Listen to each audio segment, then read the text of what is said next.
ಚಂದನ್ ಶೆಟ್ಟಿ ನಿವೇದಿತಾ ಗೌಡ ಸಂಪರ್ಕಕ್ಕೆ public TV ಯತ್ನವನ್ನ ಮಾಡ್ತಾನೆ ಇದೆ. ಸಂಪರ್ಕಕ್ಕೆ ಕಿರುತೆರೆಯ ಕ್ಯೂಟ್ ದಂಪತಿ ಸಿಗ್ತಾ ಇಲ್ಲ. Chandan Shetty mobile switch off ಆಗಿದೆ.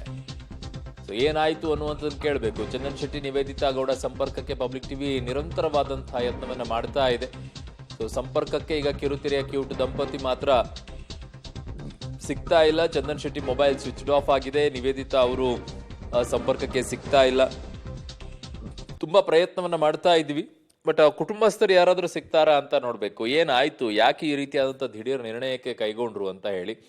ಸಮಾಜದಲ್ಲಿ ಇವರೆಲ್ಲ ಒಂದು ರೀತಿಯಾಗಿ ಹಿಂಗಿದ್ದಾಗ, ಈ ತರ ಡೈವರ್ಸ್ ಆಗಕ್ಕೆ ಶುರು ಆದಾಗ ಮೊದಲೇ ಸಮಾಜಗಳಲ್ಲಿ ಅತಿ ಹೆಚ್ಚಿನ ವಿಚ್ಛೇದನ ಕೇಸ್ಗಳೆಲ್ಲ ಜಾಸ್ತಿ ಆಗ್ತಾ ಇದೆ. It's not A good message for society ಅಂತ ಅನಿಸುತ್ತೆ.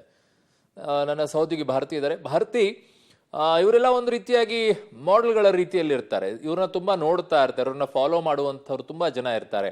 ಈ ತರ ಇವರೇ ದೊಡ್ಡ ದೊಡ್ಡ ಕಾಣಿಸಿಕೊಳ್ಳುವಂಥವ್ರು ಈ ತರ ಡೈವೋರ್ಸ್ ತಗೊಳ್ಳೋದು, ವಿಚ್ಛೇದನ ತಗೊಳ್ಳೋದೆಲ್ಲ ಶುರು ಮಾಡ್ಬಿಟ್ರೆ ಸಮಾಜದ ಮೇಲೆ ಬಹಳ ದೊಡ್ಡ ವ್ಯತಿರಿಕ್ತವಾದಂಥ ಪರಿಣಾಮಗಳನ್ನ ಉಂಟು ಮಾಡುತ್ತೆ ಇದು, ಅಲ್ವಾ ಭಾರತಿ?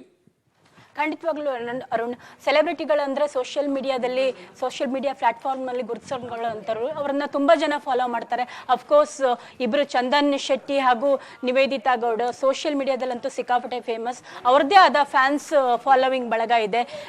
ಚಂದನ್ ಶೆಟ್ಟಿ ಸ್ವಲ್ಪ ಗಂಭೀರವಾಗಿರ್ತಾರೆ, ನಿವೇದಿತಾ ಗೌಡ ಸ್ವಲ್ಪ ಅವರ ವಯಸ್ಸಿಗೆ ತಕ್ಕಂಗೆ ಸ್ವಲ್ಪ ಚಲ್ಚಲಾಗಿರ್ತಾರೆ. ಈ ವಿಚಾರವಾಗಿ ಸಾಕಷ್ಟು ಬಾರಿ ಟ್ರೋಲ್ ಆಗ್ತಿದ್ರು. ಆದ್ರೂ ಕೂಡ ಎಲ್ಲೂ ತಲೆ ಕೆಡಿಸ್ಕೊಳ್ತಿರ್ಲಿಲ್ಲ.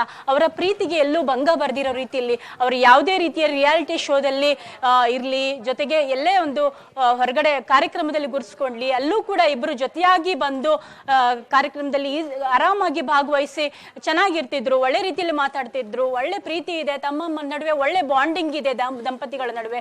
ಮೊದಲನೇದಾಗಿ ನಾವು ಉತ್ತಮ ಫ್ರೆಂಡ್ಸ್, ಬೆಸ್ಟ್ ಫ್ರೆಂಡ್ಸ್ ಅಂತ ಸದಾ ಹೇಳ್ಕೊಳ್ತಾ ಇದ್ರು.